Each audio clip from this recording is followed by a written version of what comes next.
You've probably seen a chicken run. It drops its head, flaps its wings, kicks its legs, and somehow turns a few seconds of panic into one of the least impressive escapes in the animal kingdom. But here's the strange part. Chickens have wings. They have feathers. They have flight muscles. They can jump. And if you scare one badly enough, they can actually get off the ground. So why can't a chicken just fly away? Why can an eagle stay in the air for hours while a chicken struggles to clear a fence? The answer isn't that chickens simply forgot how to fly. It's much more interesting than that. Because chickens actually can fly. They're just terrible at it. And the reason has less to do with their wings than you might think. To understand what happened, we have to go back to where chickens came from. The modern chicken is descended from wild junglefowl, especially the red junglefowl of South and Southeast Asia. And these birds can fly. Not like an eagle or falcon, but well enough to escape predators, cross short distances, and fly into trees to sleep safely above the ground. That immediately creates a mystery. If their wild ancestors could fly, why does the average chicken look like it was designed to stay on the ground?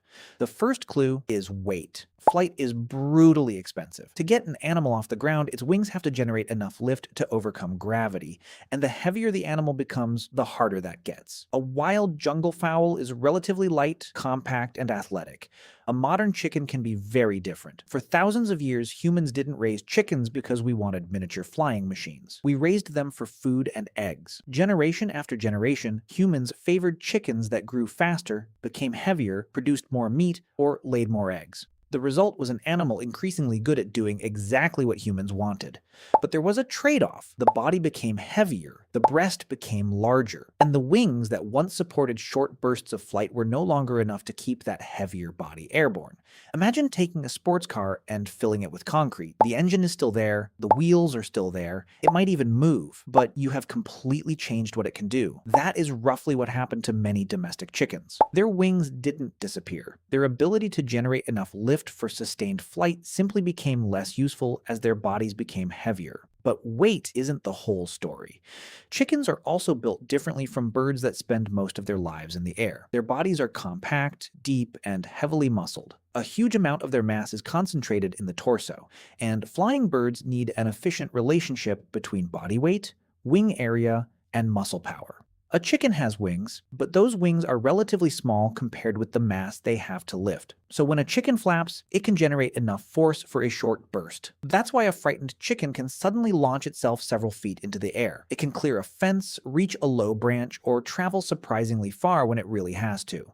But then the energy bill arrives. Flapping those wings takes enormous effort, and the chicken runs out of power quickly. That is why chicken flight often looks more like a controlled explosion than graceful aviation. A few powerful wing beats, a burst of speed, a short climb. Then gravity wins. And this is where evolution gets interesting.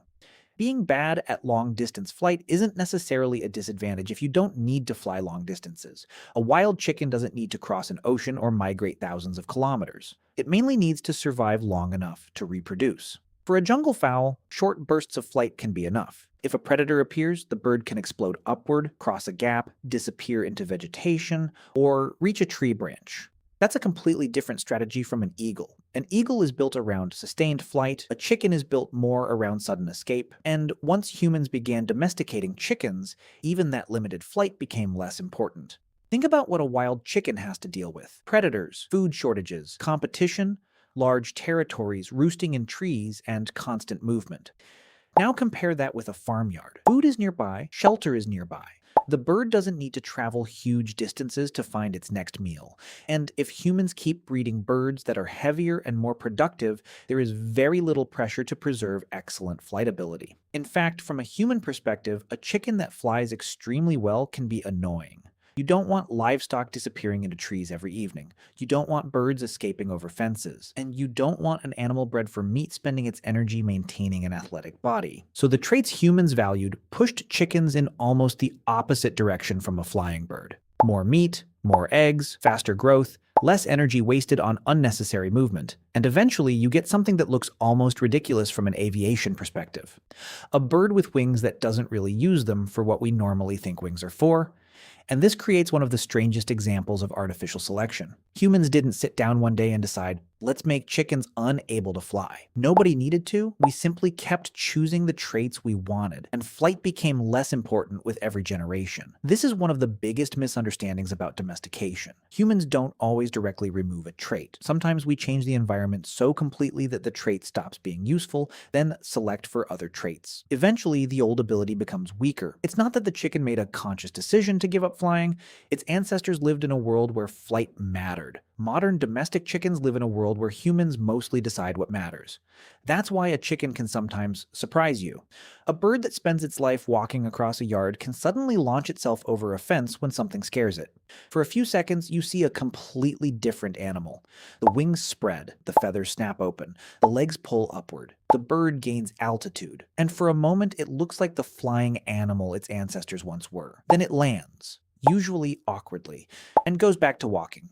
An eagle's entire lifestyle depends on flight. It needs to travel huge distances while searching for prey, gain altitude, maneuver, and remain airborne. For an eagle, flight is transportation. For a chicken, flight is an emergency tool, and once you understand that difference, the chicken stops looking like a failed bird. It starts looking like a bird optimized for something completely different: walking, foraging, eating, producing eggs, growing meat, reproducing, and surviving close to the ground. The chicken isn't badly designed, it's designed for a different job. In fact, chickens are remarkably successful. There are billions of them around the world, making them one of the most numerous domesticated animals on Earth, and they achieved that without needing to fly across continents. Humans gave them food, shelter, and protection. In exchange, chickens gave humans meat and eggs. The relationship worked so well that there was very little reason for chickens to remain exceptional flyers. And that's the strange lesson hidden inside a bird that can't really fly. Evolution doesn't always produce the animal that's best at everything. It produces the animal that's good enough at the things that matter. A chicken doesn't need to soar. It doesn't need to migrate. It doesn't need to hunt from the sky. It just needs to survive long enough to reproduce. And humans changed that equation even further. We selected birds that produced more meat, more eggs, more growth, more useful traits, and little by little, the flying machine became a ground machine. So the next time you see a chicken flapping its wings and running across the yard, don't think of it as a bird that forgot how to fly. Because it didn't. Its body still carries the equipment, its wings still work, its feathers still catch the air. And somewhere inside that awkward burst of flapping is the same basic flight system found in flying birds.